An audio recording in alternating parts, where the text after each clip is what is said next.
ஆளுநருக்கு எதிரான வழக்கில் குடியரசுத் தலைவர் மூலமாக விளக்கம் கேட்ட ஒன்றிய அரசுக்கு முதலமைச்சர் மு.க.ஸ்டாலின் கடும் கண்டனம் தெரிவித்துள்ளார்.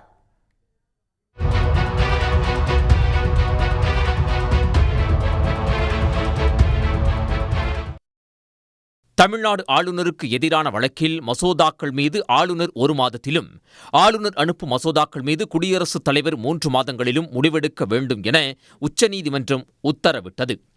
இது தொடர்பாக குடியரசுத் தலைவர் திரௌபதி முர்மு தனது சிறப்பு அதிகாரத்தை பயன்படுத்தி உச்சநீதிமன்றத்திடம் 14 கேள்விகளை எழுப்பி கூடுதல் விளக்கம் கேட்டுள்ளார்.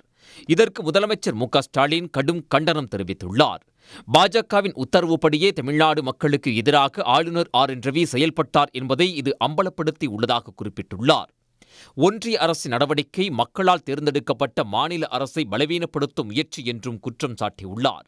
ஒன்றிய அரசின் இந்த நடவடிக்கை உச்சநீதிமன்றத்திற்கே நேரடியாக சவால் விடுவதாக உள்ளது என்று விமர்சித்துள்ள முதலமைச்சர், மசோதாக்களுக்கு ஒப்புதல் தராமல் ஆளுநர் முடக்குவதை ஒன்றிய அரசு நியாயப்படுத்த முயற்சிக்கிறதா என்றும் கேள்வி எழுப்பியுள்ளார்.